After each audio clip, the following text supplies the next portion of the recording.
এটাও সত্য, আল্লাহ তাআলা আমাদেরকে সৃষ্টি করেছেন। কুল কায়নাত আমরা দু চোখে যা কিছু দেখি বা না দেখি সব আল্লাহ তাআলা সৃষ্টি। এটাও অনেক বড় একটা সত্য, কিন্তু এই সত্যকে অনেক স্বীকার করে আল্লাহ তাআলাকে খালেক মানে। যাই হোক, এটা বলতেছিলাম দুনিয়াতে বহু সত্য আছে, বহু সত্যের মধ্যে এটা একটা সত্য যে মৃত্যু, এই সত্যকে কেউ অস্বীকার করতে পারে না। আস্তিক করেন, নাস্তিক করেন, হিন্দু করেন, বৌদ্ধ করেন, যাই বলেন, মৃত্যু নামক এই সত্যকে পৃথিবীর কেউ অস্বীকার করতে পারে না। মৃত্যু এমন একটা জিনিস, অথচ এই সত্যকে আমরা সবাই ভুলে যাই। এই সত্য, মৃত্যু নামক এই সত্য কথাটা, এই বিষয়টা আমাদের অনেকেরই জেহেনের ভিতরে থাকে। আল্লাহ তাআলা পবিত্র কোরআন কারীমের মধ্যে বলেন, আইনামা তাকুনু ইউদরিকুমুল মাউতু ওয়া লাউ কুনতুম ফী বুরুজিন মুশাইয়াদা। আল্লাহ বলেন, তোমরা যেখানে যাও না কেন, মৃত্যু তোমাদেরকে অবশ্যই গ্রাস করবে। তোমরা যদি মৃত্যুর ভয়ে মজবুত শক্ত কোন দুর্গের ভিতরে তোমরা অবস্থান করা, পলায়ন করা, সেখানেও তোমাদেরকে মৃত্যু খাওয়া হবে। মৃত্যুর হাত থেকে কেউ রক্ষা পাবে না। অতীতে কেউ রক্ষা পায়নি, ভবিষ্যতে কেউ মৃত্যুর হাত থেকে রক্ষা পাবে না। এমন একটা সত্য বিষয়। আমাদের মধ্যে বহু শক্তিশালী, বহু ক্ষমতাধর, সম্পদশালী অতীত হয়েছে। এমনকি অনেক ক্ষমতাধর, শক্তিধর, তারা নিজেদেরকে প্রভু বলে, আল্লাহ বলে তারা নিজেদেরকে দাবি করেছিল। ফিরআউন, কারণ ওই মানুষগুলো দুনিয়াতে থাকতে পারে না, সম্পদশালীরাও থাকতে পারে না, যারা শক্তিশালী তারাও থাকতে পারে না। এই মৃত্যু নামক সত্তা সবাইকে গ্রাস করে নিয়েছে। পৃথিবীর দৃষ্টান্তটাই এমন, পৃথিবীর নজিরটাই এমন। এই পৃথিবীতে সবাই আসবে, কিছুদিন থাকবে, তারপর আস্তে আস্তে সবাই পৃথিবী ছেড়ে চলে যাবে। এটাই সত্য, এটাই বাস্তব। এটা আল্লাহ তাআলা বলেন, কুল্লু নাফসিন যায়িকাতুল মাউত। প্রত্যেকটা নফসকে, প্রত্যেকটা প্রাণীকে মৃত্যুর স্বাদ অবশ্যই গ্রহণ করতে হবে। আমাদের জানকে কবজ করে আজরাইল আলাইহিস সালাতু ওয়াস সালাম, আজরাইল আমাদের জান কবজ করে। আজরাইলও মৃত্যুর স্বাদ গ্রহণ করবে। সবার মৃত্যু যখন হয়ে যাবে, পৃথিবীতে আর কেউ অবশিষ্ট থাকবে না, সর্বশেষ আজরাইল নিজের জানকে নিজে কবজ করবে। এই মৃত্যু থেকে কেউ রেহাই পাবে না, সবাইকে মৃত্যুর স্বাদ গ্রহণ করতে হবে। এই কথাই মহান রব্বুল আলামিন পবিত্র কোরআন কারীমের মধ্যে বলেন, কুল্লু নাফসিন যায়িকাতুল মাউত। প্রত্যেকটা প্রাণীকে মৃত্যুর স্বাদ গ্রহণ করতে হবে। মৃত্যু থেকে আমরা কেউ পলায়ন করতে পারবো না। যেখানে যাব সেখানে মৃত্যু আমাদেরকে গ্রাস করবে। হযরত সুলাইমান আলাইহিস সালামের একটা মন্ত্রী ছিল, উজির ছিল। সে মন্ত্রী উজির সুলাইমান আলাইহিস সালাম দরবারে বসা, রাষ্ট্রের বিভিন্ন বিষয় নিয়ে কথাবার্তা বলতেছেন। এমন সময় একজন লোক সুলাইমান আলাইহিস সালামের দরবারে প্রবেশ করলো। প্রবেশ করে ওই মন্ত্রীর দিকে চোখ বড় বড় করে তাকিয়ে রইল। তখন উজির সে ভয় পেয়ে গেল।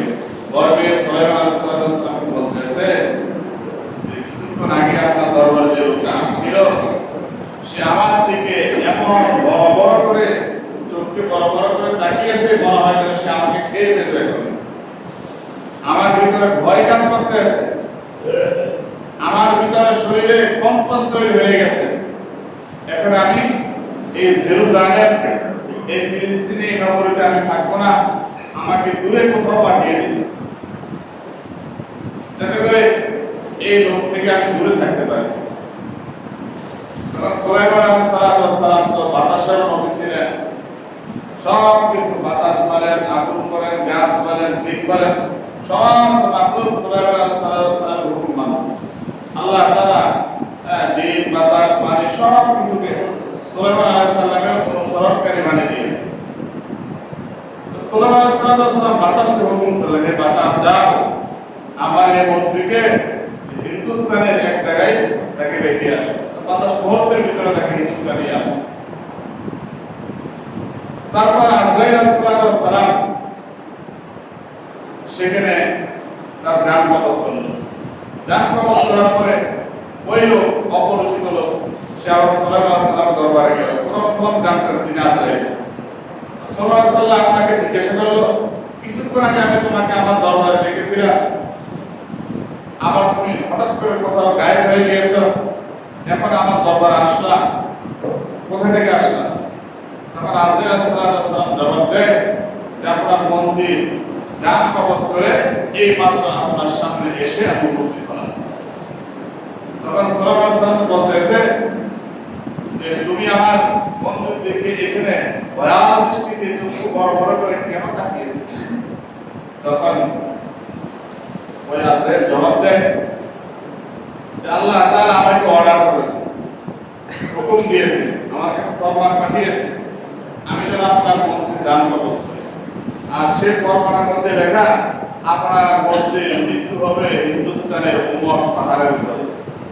এখন তো আমেরিকা সে জেরুজালেমে বসে আছে, কোথায় হিন্দুস্তান আর কোথায় জেরুজালেম? আমি আশ্চর্য হয়ে আপনার মন্দির দিকে চক্ষু বড় বড় করে তাকিয়েছিলেন। এর জন্য সে ভয় পেয়ে গেছে, আর এই জন্যই সে আপনার কাছে আবদার করছে তাকে যেন আপনি হিন্দুস্তানের উমর পাহাড়ের উপরে রেখে আসেন। এই যে দেখেন মৃত্যু, এই মন্দির সুলাইমান আলাইহিস সালামের উজিরের মন্দির মৃত্যু অবধারিত ছিল হিন্দুস্তানে, অথচ 1 মিনিট আগেও সে জেরুজালেমে ছিল। এই হিন্দুস্তানে তার মৃত্যু লেখা ছিল, সেই বুঝে হিন্দুস্তানে তাকে আসতে হয়েছে আল্লাহ তাআলা বাতাসের মাধ্যমে সুলাইমান আলাইহিস সালামের মাধ্যমে তাকে হিন্দুস্তানে নিয়ে আসছে। এই যেটা বলছিলাম, মৃত্যু এমন একটা বিষয় যার মৃত্যু যেখানে তাকে সেখানে যেতেই হবে, যার মৃত্যু যে স্থানে তাকে সেই স্থানে যেতেই হবে, যার মৃত্যু যখন তখনই তাকে মৃত্যুবরণ করতে হবে, 1 সেকেন্ড আগেও হবে না, 1 সেকেন্ড পরেও হবে না।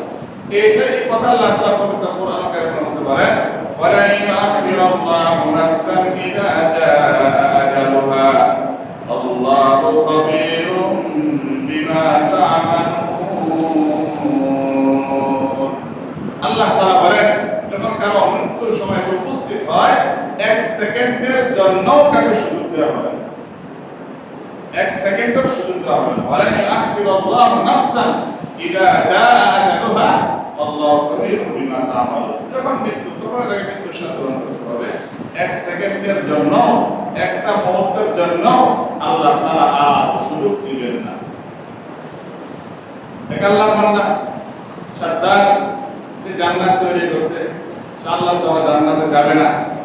সে আল্লাহর দেওয়া জান্নাতে কেমন কেমন নাচ যেমন থাকতে পারে সব কিছু সে শুনছে।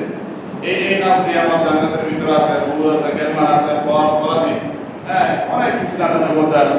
সেই বর্ণনা অনুযায়ী সে নিজে জান্নাত তৈরি করছে। সে বলছে কি, আমি আল্লাহর দেওয়া জান্নাতে যাব না, আমি আমার বানানো জান্নাতের মধ্যে প্রবেশ করবো না। সে সাত্তার, সে ইরাকে বিশাল একটা নগরী, সেই নগরীর ভিতরে সে জান্নাত তৈরি করলো, মাটির নিচে বিশাল একটা ভূখণ্ড নিয়ে, হ্যাঁ, স্বর্ণ, রূপা, মণি, মুক্তা, পৃথিবী এখানে আছে, সব এখানে একত্রিত করে সেইভাবে সুন্দরভাবে সে জান্নাত তৈরি করলো। তৈরি করার পর এখন সে জান্নাতের কাজ শেষ, জান্নাত ঘুরতে যাবে।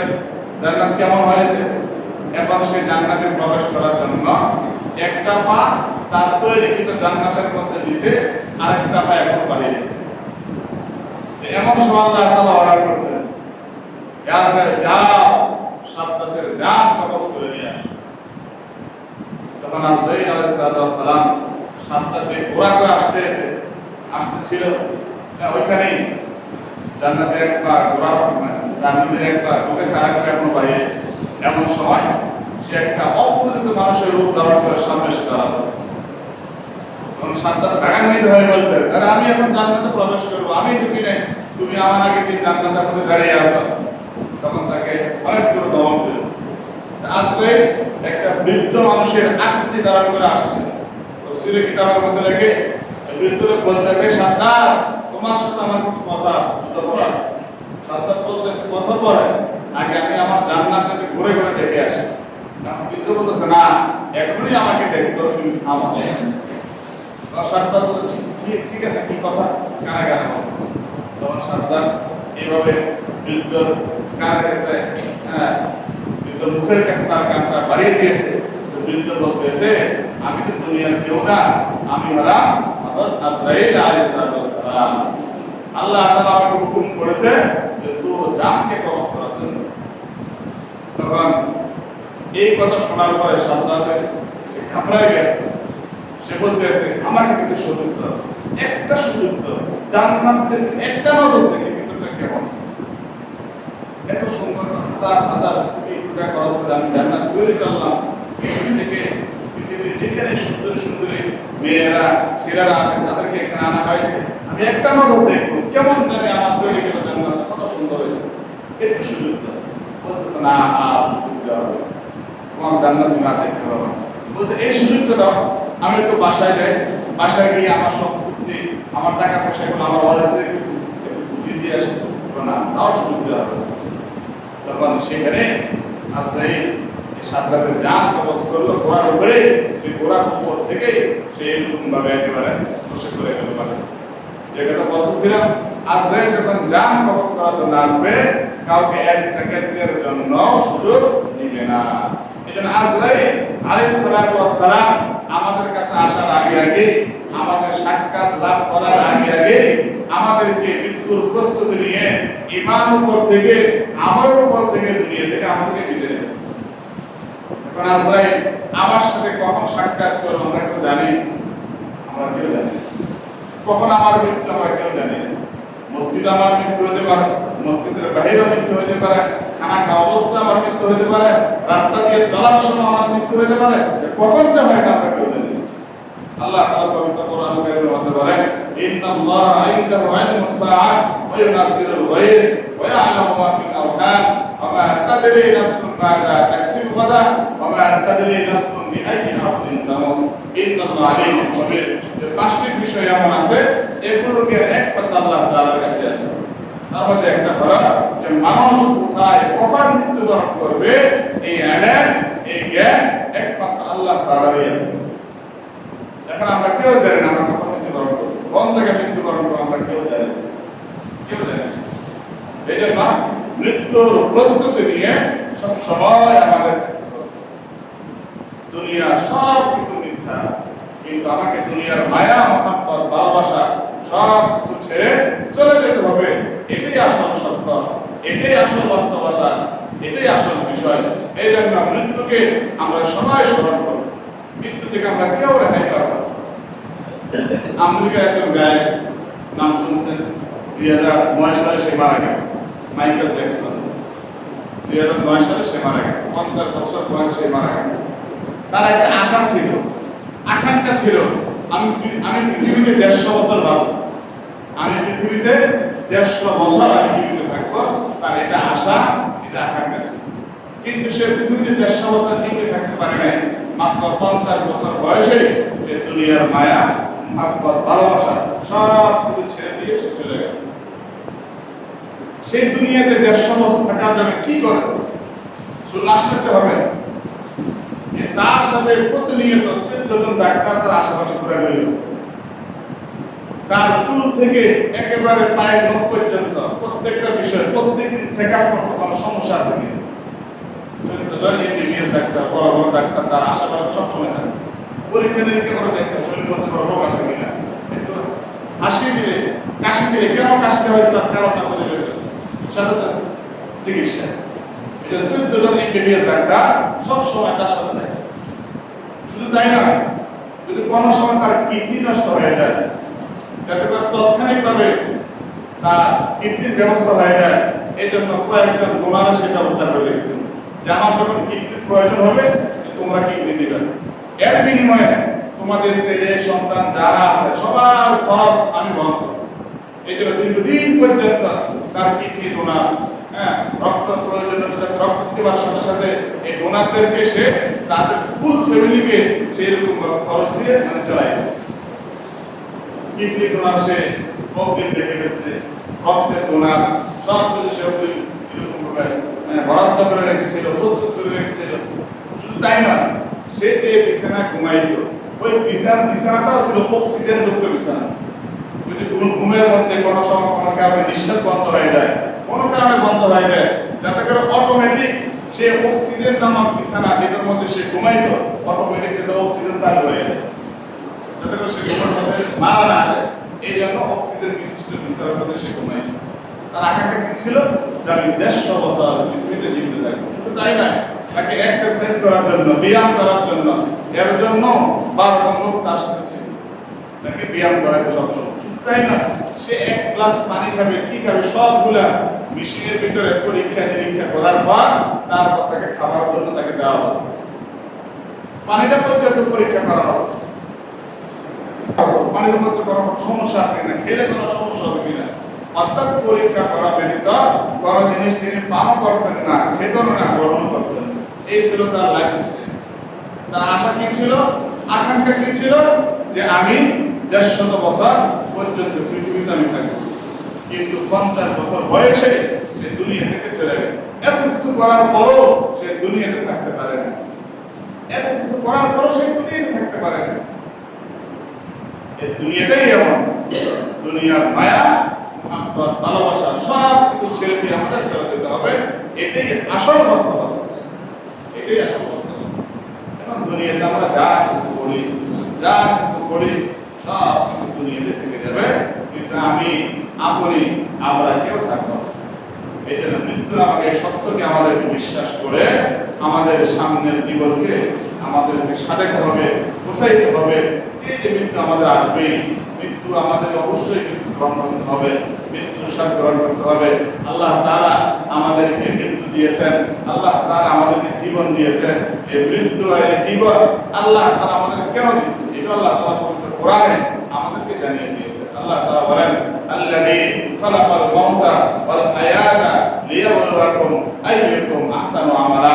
এ দুনিয়ার মানুষ, আল্লাযী খালাকাল মাউতা ওয়াল হায়াতা, তিনি আল্লাহ তাআলা তোমাদের জীবন মৃত্যু কেন দিয়েছেন, লিয়াবলুয়াকুম আইয়ুকুম আহসানু আমালা, যাতে করে তোমাদেরকে পরীক্ষা করতে পারে আমলের দিক দিয়ে আহসানু আমালা কে সর্বোত্তম তোমাদের।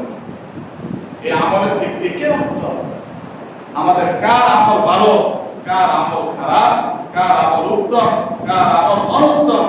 এই জন্যই আল্লাহ তাআলা হায়াত আর মওত আল্লাহ তাআলা দিয়েছেন। এই দুনিয়ার হায়াত দিয়েছে, এই হায়াতকে যদি আমরা কাজে লাগিয়ে আমরা যদি উত্তম আমল না করতে পারি, তাহলে আমরা আল্লাহর কাছে ধরা খেয়ে যাব, পাকড়াও হব।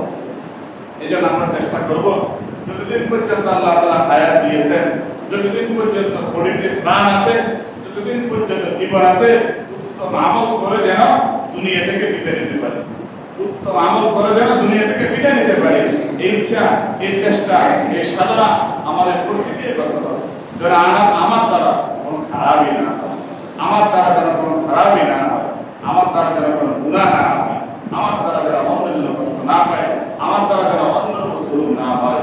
কোনো মানুষ যদি মৃত্যুকে স্মরণ করে, ওই মানুষ দ্বারা কোনোদিন অপরাধ হওয়ার সম্ভাবনা নেই। যখন মানুষ অপরাধ কেন করে, তার মৃত্যুর কথা স্মরণে দমকে, মৃত্যুকে সে কোনো কিছু মনেই করে না, মৃত্যুকে কোনো কিছু মনেই করে না। এই জন্য মানুষ খারাপই করে, এই জন্য মানুষ গুনাহ করে, এই জন্য মানুষ জুলুম করে, এই জন্য মানুষ দুনিয়াতে অন্যায় করে। এই জন্য আমাদেরকে মৃত্যুকে স্মরণ করতে হবে। মৃত্যুকে যদি আমরা স্মরণ করতে পারি, আমার মৃত্যু আজকেও হইতে পারে, তাহলে এই কাজটা, এই খারাপ কাজটা কেমন করে আমি করবো, এই খারাপ কাজটা কেমন করে আমার দর্শন করতে পারবো। আমি আজকে মারা যাই, এই কাজটা করার পর মারা যায়, আমি কিভাবে আল্লাহ তাআলার কাছে জবাব দিতে পারবো। এইভাবে মৃত্যুকে যদি আমরা স্মরণ করতে পারি, তাহলে আমাদের গুনাহ অনেকটাই কমে যাবে। এই জন্য আল্লাহ রাসূল সাল্লাল্লাহু আলাইহি ওয়াসাল্লাম বলেন, কোন বান্দা যদি দৈনিক 20 বার মৃত্যুর কথা স্মরণ করে, আর ওই দিন যদি সে মারা যায় আল্লাহ তাআলা তাকে শহীদি মর্যাদা দান করবে। আল্লাহ তাআলা তাকে বিনা হিসাবে জান্নাত দান করবে।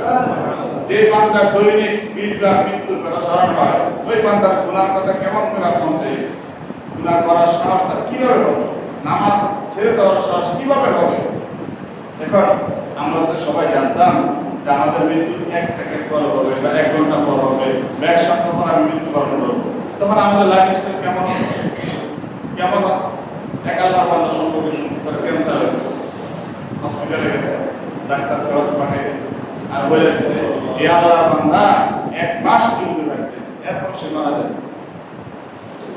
তখন সে বলছে 1 মাস পর যদি মারা গেল তখন দুনিয়াতে আকাম কুকাম বহুত হচ্ছে, 1 মাস আর দুনিয়ার কোনো কাজ করবো না, সব সময় নামাজ রোজা ইবাদতের মধ্যে আমি দিল। তার ব্যাপারে এই আগ্রহ কেন জাগ্রত হলো? সে জানে 1 মাস পর আমি 1 মাস পর আমি দুনিয়া থেকে চলে যাবো না, দুনিয়ার কাজ করবো কেন করবো? এই জন্য মরার পরে এই জগতে যাচ্ছি সেই জগতের জন্য কাজ করবো, আমাকে করতে হবে নামাজ রোজা প্রত্যেকটা আমার কোরআন তেলাওয়াত জিকির আজকার যা করা দরকার সেগুলো প্রতিনিয়ত প্রতিদিন আমল করা শুরু করেছে, আমল করা শুরু করেছে। তার পক্ষে কেন হয়েছে সেখানে 1 মাস পরে মারা যাবে, তাহলে এগুলো কি হবে? টাকা পয়সা মারা কি হবে? এইভাবে যদি আমরা মৃত্যুকে স্মরণ করতে পারি, এখন আমার মৃত্যু 1 মাস পরে হবে না 1 বছর পরে হবে না 1 সেকেন্ড পরে হবে, এটা আমরা কেউ জানি? আমরা কেউ জানি, কেউ আমরা জানি। এই জন্যই আল্লাহ তাআলা কার মৃত্যু কখন হবে এটা আল্লাহ তাআলা গোপন রেখেছেন, এটা আল্লাহ তাআলা গোপন করে রেখেছেন, কাউকে জানান না। যাতে করে মানুষ মৃত্যু কখন মারা যাবে এটা না জেনে যাতে করে সে ভালো আমল করতে পারে। এখন জানা থাকলে তো আমি তো 10 বছর পর মারা যাবো, তখন মানুষ কিভাবে আমল করবে? এই জন্য মৃত্যু তারিখ অনির্দিষ্ট করে রাখা হয়েছে, কাউকে জানান নাই যে কখন মারা যাবে, যাতে করে এই কথা কখন মারা যাবে এটা স্মরণ করে যেন বান্দা দুনিয়াতে বেশি বেশি নেক আমল করতে পারে, ইবাদত বন্দেগী করতে পারে, সময়টাকে গুরুত্ব দিতে পারে। এই জন্য আল্লাহ তার মৃত্যুকে নির্দিষ্ট করে রেখেছেন। আর দুনিয়ার প্রত্যেকটা সেকেন্ড প্রত্যেকটা মুহূর্ত অনেক দামি, অনেক দামি। আল্লাহ তাআলা কিন্তু আমাদের বারবার সতর্ক করছেন, এই মৃত্যুর চলে আসে। আমরা যখন শিশু ছিলাম, যখন শিশু থেকে আমরা একটু বয়স যুবক হলাম, তখন আল্লাহ তাআলা বলেন এই যে তুমি শিশু ছিলে এখন যুবক হয়েছে, এই যুবকটাও তোমাকে মৃত্যুকে স্মরণ দেন, তোমাকে সতর্ক করছে, তোমার দুঃখ ধারণ করছে, তুমি সতর্ক হয়ে যাবে, মৃত্যু তোমাদের জন্য আসতে পারে। আমাদের দাঁড়ি ছিল না, দাঁড়ি উঠছে, এই দাঁড়িটাও আমাদেরকে সতর্ক করে দিচ্ছে, এই যে তোমার দাঁড়ি ছিল না এক সময়, এখন দাঁড়িয়ে আছে, এটাও মৃত্যু থেকে আমাদেরকে সতর্ককারী। যে কোনো সময় মৃত্যু হতে পারে। আমাদের চুল এক সময় কালো ছিল, এখন সাদা হয়েছে, এটাও সতর্ককারী, মৃত্যুকে স্মরণ করে দিচ্ছে। আমার ছেলে ছিল না, ছেলে হয়েছে, এই ছেলেটাও সতর্ককারী, যেমন তোমার ছেলে হয়েছে, এটাও আমাদেরকে মৃত্যু থেকে সতর্ককারী এবং নাতি হচ্ছে। এবং প্রতিনিয়ত আল্লাহ তাআলা মৃত্যুর সতর্ককারী আমাদের নিকট পাঠাচ্ছে, কিন্তু আমরা বুঝছি না, আমরা সতর্ক হচ্ছি না। এই জন্য ভাই আমাদের মৃত্যুবরণ করতে হবে, এটাই সত্য, এটাই বাস্তব, এটাই আসল বাস্তবতা। এই জন্য মৃত্যুর কথা স্মরণ করে আমরা প্রত্যেকটা মানুষ যদি দুনিয়াতে চলতে পারি আমলের উপরে, তাহলে আমরা সফল হতে পারবো, দেখেন কিছুদিন আগে আমাদের জনাব আরো চৌধুরী সাহেব দুনিয়া থেকে বিদায় নিয়ে চলে গেল। আল্লাহ তাআলা অনেকে তুলে নিয়েছে, হঠাৎ ওই অ্যাক্সিডেন্টে মারা গেল। উনিও পারবেন না, ওকে আজকে মারা যাবে। আমরা কি পারছি আমরা কখন মারা যাবো? আমরা কেউ জানি না। এই কোনো সময় আমাদের মৃত্যু আসতে পারে, এই কোনো সময়, যে কোনো সময় আমাদের মৃত্যু আসতে পারে। এই আমরা ঘর থেকে বের হলাম, আবার ব্যাক করে ঘরে আসতে পারবো, তার কোনো গ্যারান্টি নেই। রাহুলটা তো একদিন মারা গেছে, সকালবেলা দোকানে আমার সাথে বসা ছিল, 10-12 মিনিট বিভিন্ন কথাবার্তা বললাম, উনি তার আমরা বাজারে যাবে, বাজারে চলে যাবে, বাজার চলে গেছে, আমি মানুষের চলে আসলাম করে সেখানে আসার পর অ্যাক্সিডেন্ট হয়েছে। এবার সুস্থ মানুষ হঠাৎ চলে গেছে, আমরাও হঠাৎ বা বিছানা করে কখন মারা যাবো আমরা কেউ জানি। এই জন্য মৃত্যুর প্রস্তুতি আমাদের সব সময় থাকতে হবে, সব সময় থাকতে হবে। মৃত্যুর সময় যদি আমাদের খালি মানসিক হয়, ঈমান নিয়ে মরতে পারি, আমলের উপর মরতে পারি, তাহলে আমি সফল। দুনিয়াতে আমি বহু কিছু করেছি, অনেক কিছু করেছি, টাকা পয়সা দালান কোটা ব্যাংক ব্যালেন্স অনেক কিছু আমার অভাব নাই। মৃত্যুর সময় আমি ইমান নিয়ে মরতে পারলাম না, ইমান নিয়ে আমি মরতে পারলাম না, তাহলে আমার মতো লাগা, আমার মতো হতভাগা দুনিয়া থাকবে। আমি দুনিয়াতে কোনো কিছু করতে পারলাম না, একবারে নিঃস্ব। কিন্তু আমার খাতমা বিল খায়র, আমার মৃত্যুটা হয়েছে ইমানের উপর, আমার মৃত্যুটা হয়েছে আমলের উপর। তাহলে আমার মতো সফল ব্যক্তি আর দুনিয়াতে যদি আমি কিছু করতে পারি নাই, কিন্তু খাতমা বিল খায়র, আমার মৃত্যুটা ইমানের উপর হওয়ার কারণে, আমলের উপর হওয়ার কারণে আমি সফল হয়ে গেছি। এটা সব ভাবি, আমরা চিন্তা করি আমার মৃত্যুটা যেন ইমানের উপর হয়, আমার মৃত্যুটা যেন আমলের উপর হয়। এই মৃত্যুর কারণে আমরা প্রত্যেকে স্মরণ রাখতে পারি আমাদের দ্বারা কোনোদিন গুনাহ হবে না, জুলুম হবে না, দুর্নীতি হবে না, কোন খারাপি কোনো কিছুই আমাদের দ্বারা হবে না। এই জন্য মৃত্যুটা সবাই আমাদের স্মরণ করা দরকার। মৃত্যুটাকে আমরা সবাই স্মরণ করা দরকার। দুনিয়ার আইন কেমন হোক না কেন, মৃত্যুর ভয়, আল্লাহর ভয় যদি মানুষের ভিতরে না থাকে, তাহলে যতই আইন করা হোক না কেন, মানুষকে গুনাহ থেকে দূরে রাখা যাবে, মানুষকে দুর্নীতি থেকে বন্ধ করা যাবে। আল্লাহর ভয় যে বান্দার ভিতরে আছে, মৃত্যুর ভয় যে বান্দার ভিতরে আছে, সে যদি হাজারো সুযোগ পায়, তার কাছে লক্ষ লক্ষ টাকাও তার কাছে এনে দেয়, অনেক কিছু এনে দেয়, তারপর সে আল্লাহর ভয়ে বিনা অনুমতিতে কারো সম্পদ, কারো টাকা অনেক কিছু স্পর্শ করবে। আর কারো ভিতরে যদি কোনো ভয়, আল্লাহর ভয় না থাকে, হাজারো আইন যদি বলা হয় দরবার তোমাকে সংসার হত্যা করা হবে, তোমাকে মেরে ফেলা হবে, তখন সে দৌড়বি। দুনিয়ার কোন আইন মানুষকে গুনাহ থেকে দূরে রাখতে পারে না যতক্ষণ পর্যন্ত ওই মানুষের ভিতরে আল্লাহর ভয় তৈরি না হয়, ততক্ষণ পর্যন্ত এই বান্দার ভিতরে মৃত্যুর ভয় তৈরি না। সাহাবায়ে কেরামের জামানায় ওমর ইবনে আব্দুল আজিজ, ওনার জামানায় খেলাফতের সময় মানুষের ঘরের দরজা জানালা সব কিছু খোলা রেখে ঘুমাই। ওনার শাসন আমার ভীষণ ছিল, মানুষের ভিতরে আল্লাহর ভয়, মানুষের ভিতরে আল্লাহর ভয়, মানুষের ভিতরে মৃত্যুর ভয়। এই জন্য এই জিনিসটা সবচেয়ে বেশি কাজ করছে। এই জন্য কোনো চুরি হয় না, দুর্নীতি হয় না, এমনকি বাঘে হরিণের উপর জুলুম করবে এই সাহসটা বাঘের হয় না। কারণ উনি মেহনত করছে মানুষের ভিতরে যেন আল্লাহর ভয় ঢুকে দেয়, মানুষের ভিতরে যেন মৃত্যুর ভয় ঢুকে দেয়। এই মেহনত ওনার রাষ্ট্রের ভিতরে উনি এটাই সবচেয়ে বেশি কাজ করেন। আর বর্তমানে আমাদের বিভিন্ন দেশে, বিভিন্ন জামাত দেশে বলে এর উপর কোনো মেহনত আছে? কোনো মেহনত নেই, শুধু নতুন নতুন আইন বানাইতে আছে। এসব আইনে কোনো কিছুই হবে না যতক্ষণ পর্যন্ত মানুষের ভিতরে না আল্লাহ তাআলা ভয় না ঢুকবে, যতক্ষণ পর্যন্ত মানুষের ভিতরে মৃত্যুর ভয় না ঢুকবে। হাজারো আইন বানান, হাজারো নিয়ম কানুন বানান, তারপর মানুষের চুরি দুর্নীতি কোনোদিন বন্ধ হবে। একমাত্র মৃত্যুর ভয় আর আল্লাহ তাআলার ভয়ে মানুষকে কামেল বানাইতে পারে, মানুষকে দুর্নীতি মুক্ত বানাইতে পারে, মানুষকে জুলুম মুক্ত বানাইতে পারে। এই জন্য মৃত্যুর ভয় আর আল্লাহ তাআলার ভয় আমাদের প্রত্যেকের ভিতরে ঢুকানো দরকার, আমাদের প্রত্যেকের ভিতরে এই মৃত্যুর ভয় ঢুকানো দরকার। আল্লাহ রাসূল সাল্লাল্লাহু আলাইহি ওয়াসাল্লাম বলেন যে তোমরা যখন ঘুমাইতে যাবে তখন তোমরা চিন্তা করো, আমি যদি একটা মৃত্যুবরণ করি তাহলে আমার কি হবে, মরার আগে মরো। আল্লাহ রাসূল সাল্লাল্লাহু আলাইহি ওয়াসাল্লাম বলেন যে মরার আগে তোমরা মরো, পরপারে কিয়ামতের ময়দানে হিসাব দেওয়ার আগে আল্লাহ তাআলার কাছে নিজেকে হিসাব করো, নিজের আমলের হিসাব নিজে করো। মরার আগে নিজেকে মরে না, আমি যখন মারা যায় আমার কি হবে অবস্থা। এই জন্য মৃত্যুর কথা ভাবো, আমরা সবাই মৃত্যুর কথা যদি ভাবি তাহলে আমাদের পক্ষে আমল করা, ঈমান করা সহজ। আল্লাহ তাআলা আমাদের সবাইকে মৃত্যুর কথা স্মরণ করে করে ঈমানের উপর, আমলের উপর আল্লাহ তাআলা আমাদের সবাইকে চলার তৌফিক দান করুন। আমরা